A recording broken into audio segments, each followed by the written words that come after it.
De vous présenter notre premier orateur, le docteur Erwan Sauter, qui a une formation en écotoxicologie, donc toxicologie de l'environnement, qui a travaillé en France, aux États-Unis, au Canada. Il a notamment travaillé du reste à l'Agence américaine pour la protection de l'environnement. Il a aussi beaucoup travaillé sur les questions de pollution de l'eau et de ses impacts sur les écosystèmes. Ensuite, revenu en Europe, il a aussi travaillé comme chercheur en Europe. Et ensuite, il a rejoint pour quelques années Procter & Gamble, le géant bien connu, où il a fait tout un travail d'évaluation des risques, mais aussi un gros travail de vulgarisation à l'intention des consommateurs et du grand public, un programme qui s'est appelé Science in the Box, qui était vraiment un gros travail d'information des consommateurs. Et puis, il y a déjà plusieurs années, il a créé sa propre entreprise de conseil qui s'appelle Science et Environnement, et c'est dans ce cadre-là qu'il a développé, il a poursuivi toute son expertise, notamment sur REACH. Alors j'ai le plaisir de lui passer la parole. Merci Erwan. Merci Suren. Je pense qu'il faut que je prenne le...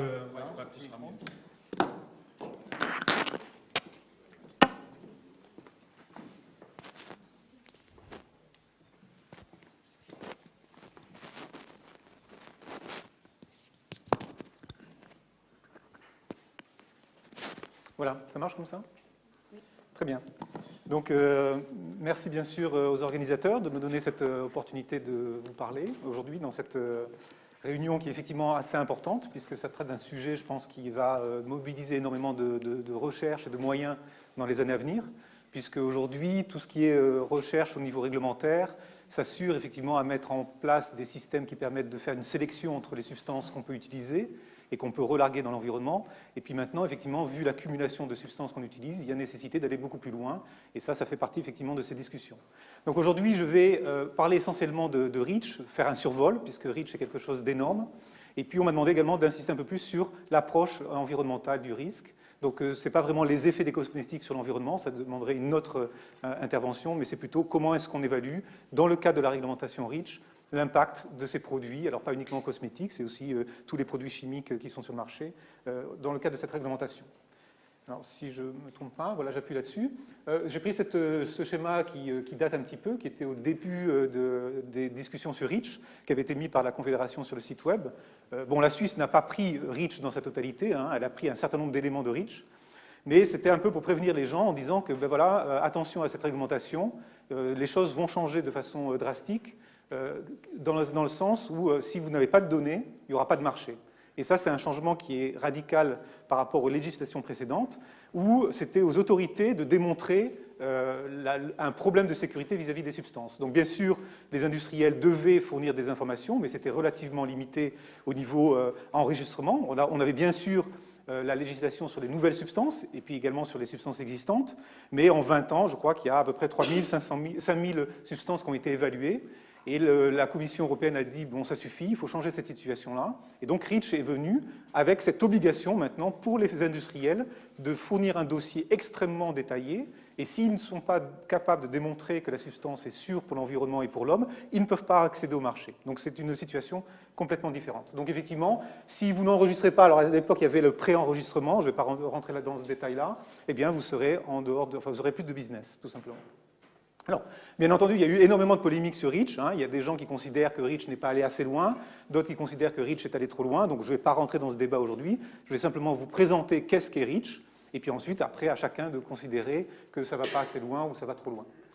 Alors, au niveau des substances concernées, c'est toutes les substances chimiques qu'on va utiliser. Alors, il y a bien sûr des substances qui sont retirées de la réglementation REACH, comme par exemple des substances naturelles qui ne sont pas modifiées chimiquement, les polymères, les pesticides, parce qu'ils sont réglementés par une autre réglementation. Donc il y a un certain nombre de substances, effectivement, qui ne seront pas directement concernées par REACH. Ça va être également les substances qui se trouvent sous forme de préparation, dans des mélanges. Donc là encore, il y a des guides entiers de centaines de pages qui expliquent comment identifier des substances. Donc je ne vais pas rentrer dans le détail ici, hein, je fais un survol. Et puis c'est également des substances qui vont se trouver, par exemple, dans des bougies, qui vont délivrer des parfums. Eh bien, ce parfum-là devra être évalué pour son impact sur la toxicologie humaine lorsque vous mettez ça à l'intérieur de votre maison, mais également pour l'environnement. Donc ça concerne également ces substances-là. Et puis également des substances qui se trouvent dans les articles qui sont considérées comme particulièrement dangereuses. Par exemple, vous allez acheter une chaise longue dans un magasin et puis elle a été peinte avec un certain... ou vous ne savez pas avec quoi elle a été peinte, ben vous pouvez demander au vendeur de vous fournir une fiche de sécurité qui va dire effectivement quels sont les ingrédients qui se trouvent à l'intérieur de cet article qui éventuellement pourraient être dangereux. Donc vous avez la possibilité, vous en tant que consommateur, d'aller, je ne vais pas nommer de site de magasin, mais dire voilà, je voudrais avoir la fiche de sécurité et savoir si dans cet article il y a une substance considérée comme extrêmement dangereuse. Alors REACH, il y a une étape d'enregistrement. C'est la responsabilité de l'industriel de préparer ce dossier-là. Généralement, ça se fait également avec l'aide de consultants, comme par exemple nous. On prépare des dossiers pour l'industrie. Il y a une partie d'évaluation qui est faite par l'industriel, mais également par l'Agence européenne des produits chimiques, bien entendu. Et puis ensuite, il y a un processus d'autorisation, voire même de restriction. En fonction des données qui auront été soumises, les autorités peuvent très bien décider d'interdire la substance ou de limiter son usage, limiter ses tonnages. Et puis, bien entendu, ça concerne les substances chimiques. Donc ça, c'est un petit peu pour l'acronyme de REACH. Alors, l'objectif essentiel de REACH, c'est effectivement de protéger l'homme et l'environnement de ces 100 000 substances qu'on suspecte être utilisées aujourd'hui. Bon, sur les 100 000 substances, il n'y en a pas 100 000 utilisées en permanence. En fait, il y en a beaucoup qui sont dans le domaine de la R&D. Mais on considère qu'il y a à peu près entre 30 000 et 60 000 substances qui sont réellement utilisées régulièrement, que ce soit dans des peintures, que ce soit dans des détergents, dans des cosmétiques, que ce soit dans toutes choses qu'on utilise dans la vie de tous les jours, puisque la chimie, je n'ai pas besoin de vous le dire, est partout autour de nous en ce moment. Tout ce que je touche, c'est de la chimie. C'est promouvoir le remplacement de substances qu'on considère comme dangereuses. Donc se dire on va aussi favoriser la mise en place ou l'utilisation d'alternatives moins impactantes pour l'homme et pour l'environnement, ou avec moins de risques. Et puis, on va essayer également notamment les substances cancérigènes, mutagènes, etc., seront sur une liste, éventuellement sur une liste spéciale, où il y aura une autorisation vraiment liée à des analyses aussi de coûts-bénéfices. C'est-à-dire qu'à ce moment-là, si une substance est réellement très dangereuse, mais qu'elle a des avantages évidents, il pourrait y avoir des autorisations particulières pour cette substance-là. Et puis, c'est également, dans REACH, quelque chose de nouveau, c'est la promotion de méthodes alternatives pour tester les substances. Lorsqu'on avait la réglementation des nouvelles substances, il y avait un nombre de tests qu'on devait obligatoirement réaliser et on ne pouvait pas faire changer ces tests-là. Je vais mettre mon timing, j'ai oublié de le faire, voilà, pour être sûr que je ne dépasse pas mes 20 minutes. Donc maintenant, ça démarre à 20 minutes. Avant, il y avait des tests, il fallait faire les tests. Aujourd'hui, dans REACH, on peut utiliser tout type d'informations qu'on va pouvoir trouver, donc des publications scientifiques, des recherches faites par des universités, pour pouvoir renseigner les caractéristiques de cette substance. On peut également faire appel à des tests in vitro pour éviter justement l'utilisation de tests sur des animaux. Ça a été une grande critique de REACH, puisque en obligeant les industriels à réaliser des dossiers, donc ça veut dire réaliser des tests, et donc ça veut dire tuer des animaux. Donc il y a d'ailleurs un certain nombre de tests, notamment sur les vertébrés. Lorsque c'est nécessaire, eh bien, il faut demander une autorisation à l'ECHA. L'ECHA, c'est l'agence pour des produits chimiques basée à Helsinki, pour que l'ECHA décide est-ce que ça vaut vraiment le coup de sacrifier un certain nombre de souris pour obtenir ces données supplémentaires, alors qu'on a suffisamment d'informations pour décider, par exemple, que la substance serait interdite. Donc il y a une évaluation par rapport à ça. Alors, ECHA, c'est énorme, donc c'est pour ça que c'est un survol. Il y a des dizaines de milliers de pages de guides qu'il faut lire, et aujourd'hui, même après plusieurs années de pratique, il est très difficile de dire oui, je sais tout sur REACH. À chaque fois, sur chaque question, il faut retourner sur les guides. C'est un petit peu comme un métier d'avocat où on va aller chercher les informations pour pouvoir préparer ces dossiers-là. Il y avait un timing, donc on a eu déjà un premier période d'enregistrement qui était en décembre 2010, donc pour les substances de plus de 1000 tonnes, ou celles qui étaient classées 50-53, ça veut dire très toxiques pour l'environnement et non biodégradables, et puis pour les substances classées cancérigènes, mutagènes et tératogènes de plus de 1 tonne. On est en train de travailler maintenant sur la deuxième phase, qui est l'enregistrement des substances entre 100 et 1000 tonnes, donc en juin, ou enfin entre maintenant et juin, et de plus en plus de dossiers vont être déposés. Et puis ensuite, il y aura un gros paquet de substances, à peu près 25 000 qui avaient été estimés, en juin 2018. Et puis ensuite, ça ne veut pas dire que REACH s'arrête. Ça, c'est simplement pour donner une période de tampon, puisqu'on ne peut pas demander aux industriels d'avoir un dossier prêt du jour au lendemain sur l'ensemble des substances qu'ils utilisaient jusqu'à maintenant. Donc il y a 11 ans, en fait, pour documenter toutes les substances qu'on utilise aujourd'hui. Et puis à partir de 2018, eh bien, à chaque fois qu'une nouvelle substance sera créée, eh bien, il faudra automatiquement préparer un dossier d'enregistrement, et ça prendra à peu près 18 mois entre le moment où il y aura un dossier qui sera soumis pour obtenir une autorisation. Donc le REACH continuera bien entendu en permanence. Alors qui est concerné? Vous en doutez, ce sont les producteurs dans l'Union européenne. Donc tout producteur dans l'Union européenne doit préparer ces dossiers-là. Les importateurs, donc des gens qui vont importer de Chine, du Brésil, d'Amérique, peu importe, vont devoir également soumettre un dossier. Donc il n'y a pas d'exemption parce que vous allez acheter à l'extérieur. Et puis les utilisateurs en aval. Donc toute la chaîne d'utilisation de la substance est concernée. Ce n'est pas uniquement je produis une substance, je prépare un dossier. Non, je dois me mettre autour de la table. Et ça aussi, c'est une nouveauté de REACH.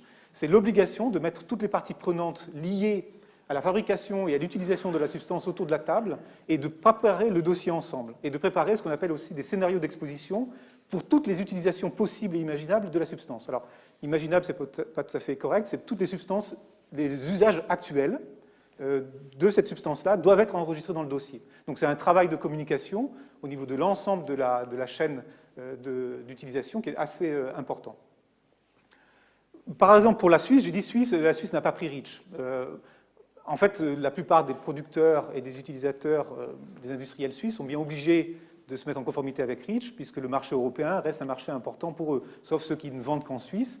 De toute façon, on le verra tout à l'heure, la réglementation suisse par rapport aux substances chimiques est extrêmement importante.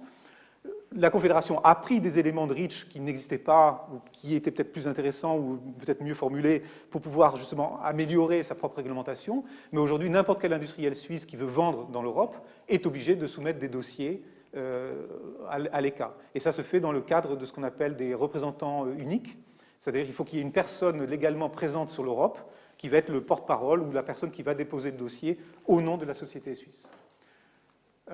Donc l'industriel est vraiment responsable de ce qu'il déclare. Il s'engage à mettre sur le marché un usage sûr. Donc on peut dire est-ce que c'est acceptable que ce soit l'industriel qui soit responsable de ça, puisque finalement il est partie prenante. Enfin, en fait, bien sûr, il y a cette possibilité qui existe, mais l'ECHA va vérifier les dossiers. Il y aura un certain nombre de dossiers qui seront pris au hasard et qui seront vérifiés. Il y a aussi les ONG qui vont aller sur les bases de données, puisque toutes ces données-là sont placées sur une base de données de l'ECHA, et n'importe quel citoyen peut aller sur cette base-là, rentrer le numéro CAS, qui est un numéro qui identifie la molécule, et vérifier quel type de données ont été déposées. Donc il y a des données qui sont confidentielles, le tonnage, etc., mais les données de toxicité sont présentes. Et donc ça va donner également énormément de possibilités au monde de la recherche, puisque maintenant on va pouvoir accéder à des données qui généralement étaient gardées dans les tiroirs des industriels. Et donc il y a cette obligation de communiquer au niveau de la chaîne en aval, et avec effectivement cette grande différence, c'est la preuve de l'innocuité est à la charge de l'entreprise, et non plus des autorités. Alors une chose qui est importante au niveau de REACH par rapport au monde de la recherche, c'est ce qu'on appelle l'approche évaluation du risque, qui est une approche pragmatique. C'est-à-dire qu'on ne se pose pas la question de savoir est-ce que je vais faire toutes les recherches possibles et imaginables pour vérifier que ma substance n'a pas d'effet négatif sur la santé humaine et l'environnement. On va avoir un schéma qui va nous permettre de décider avec une certaine probabilité, avec une certaine marge de sécurité, quelles sont les substances qu'on peut accepter de mettre sur le marché, puisqu'il faut bien se dire que n'importe quelle substance chimique, qu'elle soit naturelle ou synthétique, aura un impact sur la santé humaine ou sur l'environnement en fonction de la dose qui sera utilisée. Donc à chaque fois, il y a un choix qui doit être fait, qui est un choix politique et un choix de société, qui dit, ben voilà, je considère que ma marge de sécurité est suffisante pour cette substance, je vais l'utiliser. Mais il est clair que toutes les substances qui sont aujourd'hui utilisées, à un moment donné, peuvent avoir un impact sur l'environnement, sur la santé humaine, en fonction de la dose qu'on va utiliser. Donc il n'y a pas de substances qui sont bonnes par nature ou que bonnes par nature. Donc on va regarder un côté qui est danger, qui est souvent le danger et le risque sont mélangés, le danger étant la propriété intrinsèque d'une molécule. On va dire, voilà, cette molécule, elle est très toxique. Mais si les organismes aquatiques ne sont jamais en présence de cette molécule-là, il n'y a pas de risque. C'est un peu l'équivalent d'une falaise. Une falaise constitue un danger très important, mais si je suis à 200 mètres de cette falaise, il n'y a pas de risque. Par contre, si je me mets au bord de cette falaise, là, il y a un risque. Et une façon de prévenir ce risque, c'est par exemple de mettre une barrière. Donc il y a le danger, dire une substance, il faut interdire toutes les substances très toxiques, c'est aller peut-être un peu trop loin, parce que suivant l'utilisation de cette substance-là, suivant la dose qu'on va utiliser dans un produit, il n'y aura pas forcément de risque pour l'environnement et la santé humaine. Donc c'est vraiment quelque chose de pragmatique, et c'est différent, et c'est complémentaire, et la recherche fondamentale est absolument nécessaire pour aller au-delà de ce que fait REACH, mais REACH est là pour vous aider, nous aider à décider quel type de substance je peux mettre sur le marché. Donc ça prend tout le cycle de vie, je vous l'ai dit, ça veut dire que l'ensemble des producteurs d'une même substance doivent travailler ensemble, parce que REACH ne veut pas recevoir 10, 15, 20, 50 dossiers avec des données toxicologiques différentes. Donc il faut que la toxicité humaine, on se mette d'accord, il y a 10 études, eh bien, vous discutez entre vous et vous devez décider quelle est l'étude qui est la plus représentative de la toxicité de cette substance. Donc pour éviter les débats interminables qu'il y avait dans le passé, où les gens s'envoyaient des études à chaque débat. Non, maintenant faites le débat entre vous, décidez entre vous quelles sont les études les plus valables. Bien sûr, on viendra vérifier que ces études sont effectivement des bonnes études. Et la même chose au niveau des formulateurs. Il faut que l'ensemble des usages soient dans le dossier d'enregistrement, et puis ainsi de suite. Alors au niveau des données, je ne vais pas rentrer dans le détail, mais il y a effectivement un certain nombre de données qu'il va falloir générer, qui sont présentées ici rapidement, avec en gras les données qui vont généralement nécessiter une demande à l'ECA, puisque ce sont des données qui font appel à des tests sur des vertébrés. Et on veut éviter des tests inutiles sur des organismes vertébrés. Donc dans ce cas-là, si on ne peut pas démontrer un usage sûr de la substance avec les données de base, eh bien, il va falloir faire une demande de données à l'ECA en disant, voilà, on est dans une situation où on ne peut pas démontrer que cette substance n'a pas de danger ou de risque, et donc on a besoin de générer des données chroniques, de long terme, pour pouvoir aller plus loin. Alors, il y a des annexes, là aussi je passe rapidement, mais ça me paraît important que vous le sachiez. Il y a dans la réglementation, dans la législation, il y a ce qu'on appelle les annexes 7, 8, 9 et 10, qui vont lister l'ensemble des tests qui sont nécessaires. Donc 7 et 8, tous les tests sont obligatoires, c'est vraiment la base d'un dossier. Et puis, dans cette annexe, il y a 2 colonnes. Il y a effectivement la première colonne qui donne les tests nécessaires, puis la deuxième colonne qui vous donne des possibilités d'éviter de faire le test. C'est-à-dire que si vous avez des informations scientifiques qui ne correspondent pas exactement à un test OCDE, puisque les tests, bien entendu, sont normalisés. On ne va pas faire des tests comme ça d'une façon... Tout le monde va faire les tests de la même façon, avec une façon de rapporter les résultats, etc. Par contre, ECA, enfin le REACH, c'est cette nouveauté que je vous ai mentionnée tout à l'heure, donne la possibilité d'aller chercher d'autres informations. Donc si on a un groupe de recherche qui a fait de la recherche fondamentale et qui démontre que sur ce point-là, on peut dire ça, eh bien on a la possibilité d'utiliser cette information-là qui évite de faire des tests inutiles. Et puis donc on a les annexes 9 et 10 qui vont permettre d'aller un petit peu plus loin. Alors au niveau du prix, grosso modo, il faut savoir qu'un dossier REACH, pour une substance qui n'aurait aucune donnée, ça peut aller jusqu'à 1,6 million d'euros en tant que coût d'enregistrement, coût de test. Alors bien entendu, beaucoup de substances avaient déjà des données, ce n'était pas forcément connu du grand public puisque la plupart des données étaient gardées par les industriels, c'était aussi un côté avantage compétitif. Aujourd'hui, on met tout ça sur la table, donc évidemment, ça c'est le pire des cas, mais il faut savoir que chaque dossier coûte quand même pas mal d'argent aux industriels. Alors par rapport à la cosmétique, la cosmétique est touchée par REACH comme n'importe quelle autre substance, sauf que la partie humaine n'est pas évaluée dans REACH, puisqu'il y a une réglementation qui est la réglementation cosmétique, qui existe déjà, qui a été d'ailleurs remise à jour récemment, qui s'occupe spécifiquement de ça. Donc REACH n'a pas voulu dupliquer et intégrer, ils auraient pu effectivement intégrer la réglementation cosmétique à l'intérieur de REACH, en fait ça a été séparé. Donc lorsqu'on fait un dossier pour une industrie de la cosmétique, on ne va pas regarder le côté sécurité consommateur. Par contre, bien sûr, on va regarder le côté sécurité travailleur en usine, puisque la partie consommateur est donc gérée par la réglementation cosmétique. Voilà, donc ça c'était un survol. Pour les gens qui connaissent bien REACH, j'ai vraiment fait un survol très, très rapide, puisque ça m'arrive de donner des formations qui durent pratiquement toute la journée pour pouvoir travailler des différents aspects d'un dossier d'enregistrement. Mais ça vous donne un peu une idée de ce que l'industrie aujourd'hui est en train de faire, et également de la cosmétique, pour répondre aux exigences de REACH.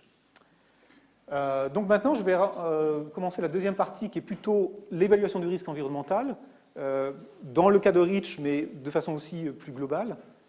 Qu'est-ce qu'on va faire? Alors, comme vous le savez, je l'ai déjà dit au départ, c'est une approche qui se veut pragmatique, à savoir qu'on va commencer avec les données dont on dispose, et puis on va faire une évaluation. Donc l'évaluation, elle consiste à se dire, on a des effets, donc par exemple, on a une substance où on n'a aucune donnée expérimentale, on va utiliser ce qu'on appelle des modèles mathématiques, qui sont basés sur des bases de données accumulées au cours des 20, 30, 40 dernières années, et qui font une relation entre la structure moléculaire d'une substance et sa toxicité pour l'humain, pour les yeux, pour les algues, etc. Donc, bien sûr, il y a énormément de recherches de la part des universitaires sur ces aspects-là, qui sont les QSAR, qui va permettre de donner une certaine prédiction. Alors cette prédiction, des fois elle est très robuste, des fois elle n'est pas trop robuste. Alors on va partir par exemple avec des QSAR qui permettent déjà de faire une première évaluation sur un ordinateur. On va également regarder au niveau de l'exposition, est-ce que cette substance est biodégradable? Ça aussi, on peut utiliser des QSAR pour faire ce genre de calcul. Et puis on va, à la fin, faire un petit rapport qui est le PEC sur le PINEC pour l'environnement. Le PEC, c'est la Predicted Environmental Concentrations, donc la concentration environnementale prédite, donc prédite parce qu'on va la calculer. Donc on va prendre le tonnage. Par exemple, je vois qu'il y a ici un produit de, je ne sais pas, c'est un shampoing? Bon, ce shampoing-là, eh bien, on va prendre le tonnage de ce shampoing pendant une période particulière, on va calculer l'ingrédient, le pourcentage d'ingrédients dans ce produit-là, et puis on va faire un calcul de concentration de cet ingrédient qui va arriver, par exemple, en début de station d'épuration, puis on va estimer l'élimination dans la station d'épuration, on va estimer la concentration qui sort, et puis on va estimer la concentration dans la rivière. Et puis on va faire ce rapport. Si la concentration dans la rivière est beaucoup plus basse que la concentration, donc le PINEC, je ne vous ai pas donné la définition, c'est la Predicted No Effect Concentration, donc c'est la concentration qu'on prédit comme ayant pas d'effet sur les organismes aquatiques, et je reviendrai tout à l'heure sur comment est-ce qu'on calcule ce facteur-là. Donc si la concentration dans l'environnement est plus faible que cette concentration-là, donc si on a un rapport inférieur à 1, on considère qu'on est safe. Donc l'objectif d'un dossier d'enregistrement, de façon très simplifiée, c'est d'arriver à ce rapport ici pour l'environnement, pour les sédiments, pour le sol, pour les différents compartiments environnementaux, mais c'est la même chose également pour l'humain. On va arriver à une DINEL, qui va être une dose sans effet sur l'humain, et si on arrive à des rapports inférieurs à 1, on peut déposer le dossier. Alors généralement, on n'est pas avec un QSAR, on n'y arrive pas. Donc on est souvent... Alors, et puis en plus dans REACH, il y a l'annexe 7 et 8 qui nous obligent à avoir un certain nombre de tests mesurés, expérimentaux, mais on va faire ce calcul-là. Oui. QSAR, c'est Quantitative Structure Activity Relationship. Quantitative Structure Activity Relationship. Donc ici, ça, c'est pas forcément spécifique à REACH, hein, c'est spécifique à l'évaluation du risque d'une façon générale, où lorsque le résultat obtenu avec le premier niveau, donc le tier 1, est supérieur à 1, eh bien on passe automatiquement au niveau 2, où on va aller chercher des données expérimentales.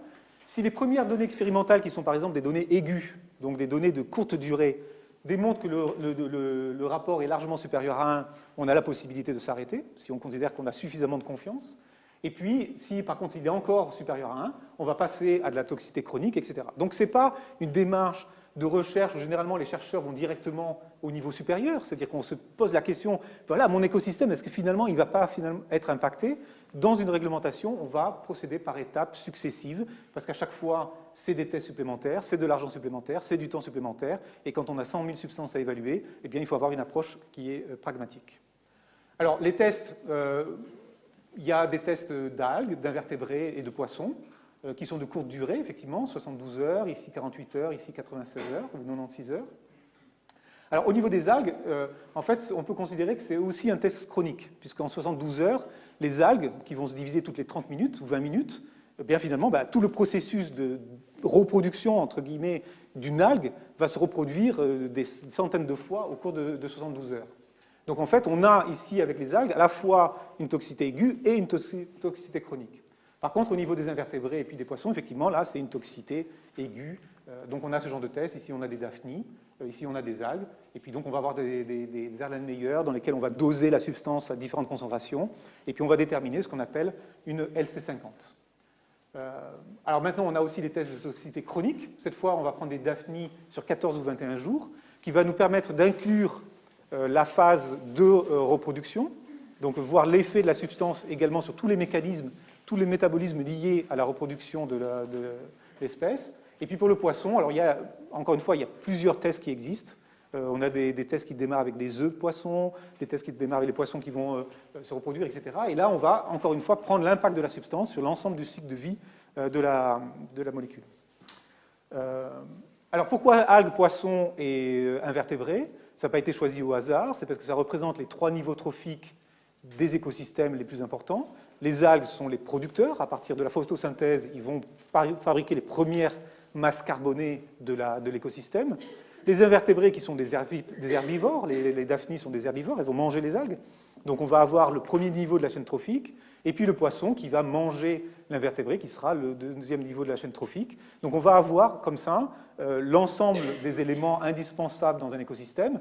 Et les espèces, bien entendu, n'ont pas non plus été choisies au hasard. Ça a été le résultat aussi de beaucoup de recherches, également universitaires, pour être certain qu'on prend des espèces qui sont sensibles, qui sont représentatives, qu'on n'ait pas un résultat sur une espèce extrêmement résistante, et qui mettrait en l'air tout l'écosystème du lac Léman, par exemple, parce que c'est une espèce qui n'existe pas, par exemple, dans le lac Léman. Donc il y a une volonté de représentativité. Alors, ce que je dis là, il faut le modérer, parce que, bien entendu, il y a aussi des discussions. Est-ce que c'est suffisamment représentatif? Est-ce qu'on va assez loin, etc.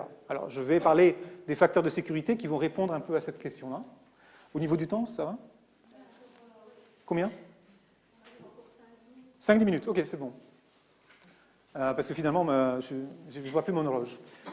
Donc là, c'est par exemple des tests qui permettent, en continu, d'exposer les organismes en continu avec la substance. C'est notamment nécessaire lorsque vous avez des substances qui sont facilement biodégradables ou qui se volatilisent rapidement ou qui s'absorbent rapidement sur les parois. Donc on va doser en continu la substance de façon à ce que les organismes soient en permanence exposés à ces substances-là.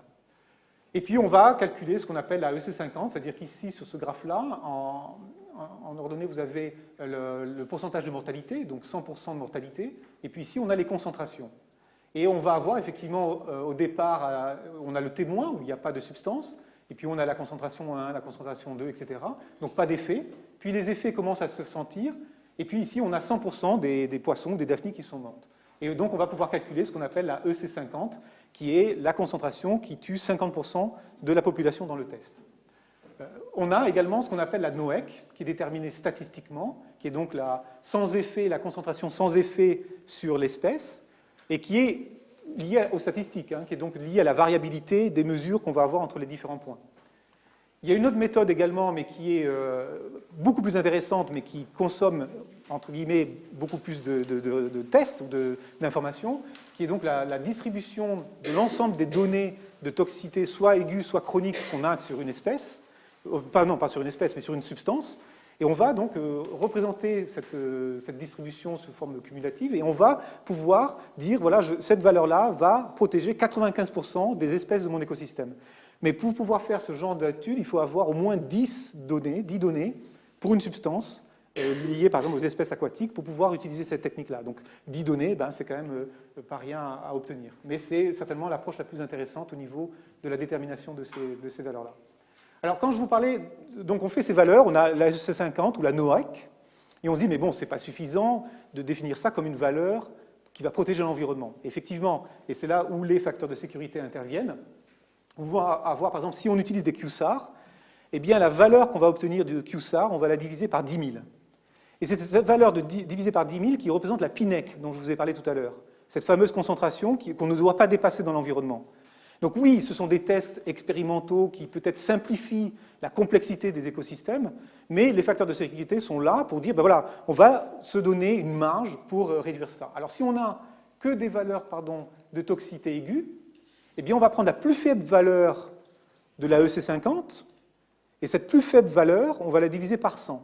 Donc, on a Daphnie, etc., on prend la plus basse. Et puis, si on a du chronique, enfin, etc., bon, il y a plusieurs schémas, mais avec 3 chroniques, eh bien, on va diviser par 10, par exemple. Donc, ça sert à ça. Alors après, quand on fait l'évaluation du risque, il y a la partie exposition. Donc là encore, je survole tous ces aspects-là. Et dans la partie exposition, je vous ai dit, on va calculer le tonnage. Et on va aussi utiliser des modèles, qui sont des modèles de distribution des substances dans l'environnement, qui sont les modèles Mackay, qui vont prendre un monde virtuel. En fait, ce monde virtuel représente la Hollande, puisque c'est le RIVM, l'organisme hollandais de l'environnement, qui s'est chargé de développer ce type de modèle, où ils ont pris en fait à peu près la quantité de sol qu'il y avait en Hollande, la quantité de mer, la quantité d'eau, la quantité d'air, en prenant un volume bien défini. Ils ont dit, ben voilà, avec ces caractéristiques-là, on va maintenant injecter cette substance dans ce modèle mathématique, et en fonction des propriétés physico-chimiques de la substance, biodégradabilité, volatilité, sorption, photolyse, oxydation, etc., on va calculer combien on va retrouver dans l'eau, dans les rivières, dans les sédiments, dans l'air, etc., etc. Donc des parfums, par exemple, vont se retrouver essentiellement dans le compartiment atmosphérique, mais on va également calculer la redistribution de ces produits chimiques sur le sol après des pluies, etc., etc., etc. Donc, encore une fois, ces modèles peuvent être critiqués, mais voilà, on utilise pour pouvoir faire une certaine prédiction, et encore une fois, la recherche fondamentale permet de travailler sur ces modèles-là pour les rendre encore de plus en plus pointus. Il y a notamment un modèle qui s'appelle Greater, qui permet de modéliser des bassins versants, qui est un modèle qui se trouve après EUSIS. Et d'ailleurs, Greater est un modèle qui a été développé par Procter & Gamble et par l'industrie pour aller justement plus loin dans l'évaluation du risque des substances. Donc une fois qu'on a ça, 3 minutes, ouais. Une fois qu'on a ça, on va, donc je peux passer là-dessus puisque je vais vous raconter un petit peu les paramètres qui sont utiles. Juste pour dire qu'une substance chimique, qu'elle soit naturelle ou synthétique, c'est de la nourriture pour les bactéries, c'est du carbone. Les bactéries mangent du carbone. Une bactérie ne voit pas la différence entre une molécule synthétique et une molécule naturelle. La seule chose qui peut changer, c'est que la structure chimique fasse que la bactérie n'ait pas le système enzymatique pour attaquer la chaîne carbonée. Donc c'est ce qui va faire qu'une molécule est biodégradable ou pas biodégradable. Mais le pétrole, je vous rappelle, c'est des plantes. C'est du carbone qui vient de la nature et les bactéries sont tout à fait capables de dégrader les chaînes qui vont être utilisées ou synthétisées par l'industrie. Alors, on va effectivement prendre les différents tonnages. Donc là, on revient dans REACH, où on va avoir un tonnage européen, un tonnage par région. Donc je vais un peu plus vite puisque je n'ai pas trop le temps. Et puis on va calculer donc, des concentrations locales au niveau de la production, au niveau de la formulation, au niveau des usages industriels, et également au niveau des usages privés. Par exemple, tous les produits cosmétiques, on va devoir utiliser ce qu'on appelle l'usage dispersif et calculer les concentrations après station d'épuration dans une ville. Et puis on a également le PEC régional, qui est le background, qui va être dû à l'accumulation ou le rejet de l'ensemble des substances sur l'ensemble du territoire, qui est finalement le background qu'on va trouver un petit peu partout. Et ce PEC régional peut avoir un impact important si la substance n'est pas biodégradable et très soluble. Donc forcément, elle va s'accumuler et puis elle va avoir un niveau relativement important. Alors pour aller, ces modèles-là, je vous parlais justement des niveaux progressifs dans l'obtention des données. Si on utilise un modèle avec des données par défaut, on va obtenir ces concentrations ici, qui sont PEC local, PEC régional et PEC continental. Si je vais un peu plus loin dans la recherche de données, je fais des expériences un petit peu plus poussées, je vais généralement pouvoir réduire et avoir une meilleure information. Et généralement, ça se traduit par des réductions des prédictions des concentrations environnementales, etc., etc. Donc on peut, c'est pour ça que le résultat d'un modèle n'est jamais définitif. C'est un résultat à un moment donné, avec des données bien particulières à un moment donné. Donc voilà, l'évaluation du risque, et j'arrive à la fin de ma présentation, c'est une approche pragmatique. Il ne faut pas considérer ça comme une détermination absolue de la sécurité d'une substance, c'est la sécurité dans le cadre réglementaire qui permet, avec une approche un peu de probabilité, est-ce que j'ai suffisamment de confiance pour mettre cette substance sur le marché. Ça ne veut pas dire que cette substance, un jour ou l'autre, on ne découvre pas qu'elle ait des effets délétères ou des effets qu'on n'avait pas mesurés à ce moment-là. Et ça, je dirais, c'est le rôle un petit peu de la recherche fondamentale, de travailler sur ces questions-là. Donc, des approches successives. Donc, je vais aller à la dernière slide. Pour les cosmétiques, eh bien, c'est exactement la même chose que je vous avais dit précédemment. Tout est concerné, enfin, les cosmétiques sont concernés par REACH, sauf la partie humaine. Pas de données, pas de marché. Risque non maîtrisé, pas d'autorisation. Donc, si on fait un dossier et qu'on ne peut pas démontrer que la substance utilisée dans ce shampoing-là est sûre, eh bien, cette substance ne pourra pas être utilisée. Ce que REACH ne fait pas, c'est effectivement les impacts à faible dose, donc les micropolluants, ce qu'on appelle les micropolluants. Cet après-midi, j'animerai un atelier où je reviendrai sur cette définition de micropolluants, puisqu'il y a... Pourquoi est-ce qu'on les appelle polluants? Puisque finalement, on montre qu'ils sont safe. Donc il y a une raison par rapport à ça. Sur du très long terme, il y a beaucoup de discussions sur le fait que safe plus safe plus safe plus safe, ça pourrait être unsafe, ou 0 plus 0, 0. Toute la toxicologie classique, c'est la dose fait le poison. Et aujourd'hui, on est en train de remettre un peu en question cet aspect-là, en se disant que peut-être dans la partie basse où il n'y a pas d'effet, à force de l'accumulation de substances, peut-être qu'on a des effets. Bon, je vais de plus en plus vite parce que je vois que Nathalie... donc l'effet cocktail, effectivement, REACH ne fait pas l'effet cocktail. Ça ne veut pas dire que REACH doit être condamné. Non, REACH est un moyen de progresser, mais il faut maintenant qu'effectivement la recherche continue sur ces aspects-là. Et donc ce sont des questions qui appartiennent au domaine de la recherche fondamentale et appliquée, et pas encore du réglementaire. Voilà. Donc je crois que je suis arrivé à la fin de ma présentation, donc merci beaucoup.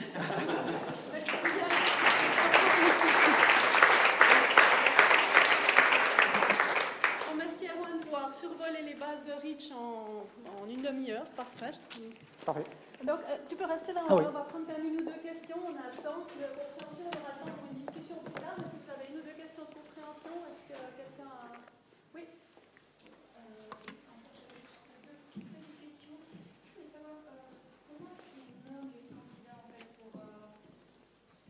Oui, c'est bon, c'est bon.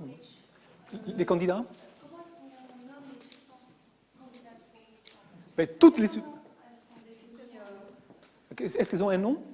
Non, comment est-ce qu'on définit les substances qui doivent rentrer dans la Alors, législation REACH? sur la base, c'est toutes les substances chimiques. Toutes les substances chimiques sont concernées. Mais de la chimie de synthèse ou... Ah, bien sûr, chimie de synthèse, mais aussi de la chimie naturelle. D'accord. À partir du moment où il y a une modification de la substance naturelle, elle va être enregistrée. Les métaux sont également enregistrés. Donc, on va dire tout, et ensuite, il y a une liste d'exceptions. Les substances radioactives, les pesticides, parce qu'ils sont déjà réglementés par une autre réglementation, les polymères, parce que les polymères, pour le moment, c'est un travail énorme et on ne sait pas trop comment les évaluer. C'est des grosses chaînes qui, généralement, n'ont pas d'impact énorme. Et là, je me tourne vers les chercheurs, parce que c'est plutôt eux de dire peut-être qu'il faudrait s'intéresser à ça.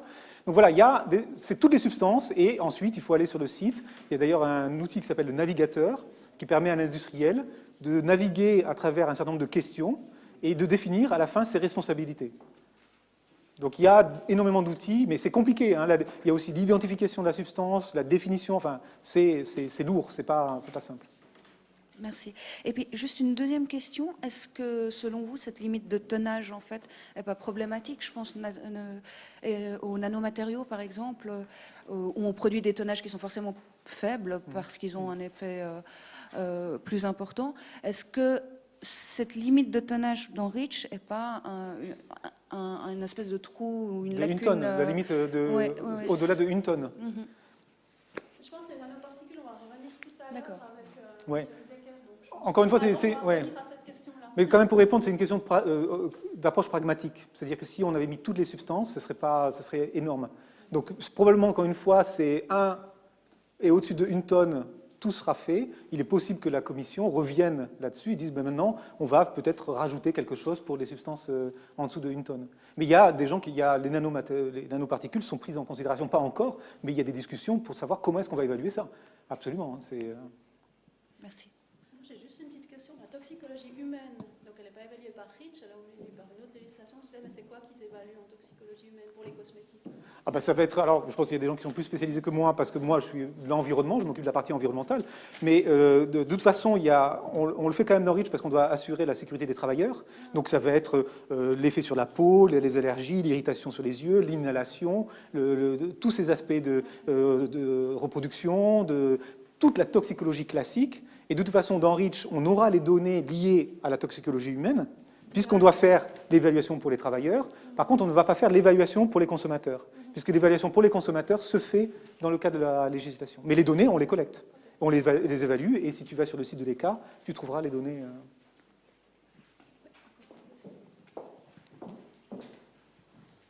C'est un deuxième.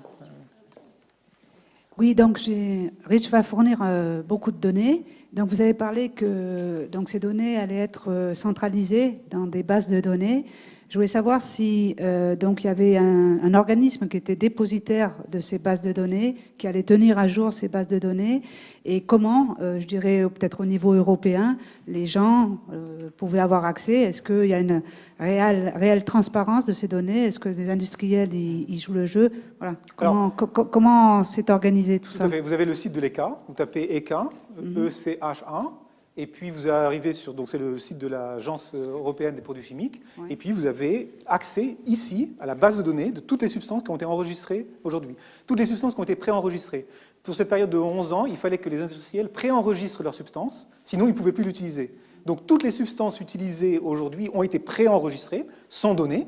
Et puis ensuite, oui, ça c'est le préenregistrement avant les dates limites. Et puis maintenant, à chaque date butoir, il y a, par exemple en 2010, il y a, je crois, 3500 substances qui ont été déposées. Donc maintenant, vous allez sur le site de l'ECA, vous prenez le CAS, le numéro CAS, ou INEC, vous tapez ça, et vous voyez si la substance a déjà un dossier. C'est possible qu'elle n'ait pas déjà un dossier, parce que peut-être qu'elle est concernée par la date de 2018. Et n'importe qui, c'est-à-dire c'est la transparence absolue.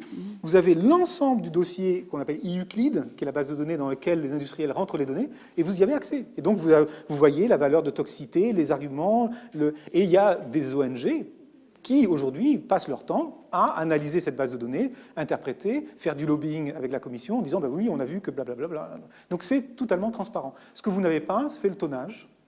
Et puis, il y a des informations confidentielles sur la façon dont c'est synthétisé, la façon dont c'est produit, qui appartiennent à l'industriel, mais les données sont disponibles aujourd'hui. Merci. On va passer à l'intervenant suivant. On pourra y revenir en fin de matinée, puisqu'on a en tout cas une demi-heure de discussion.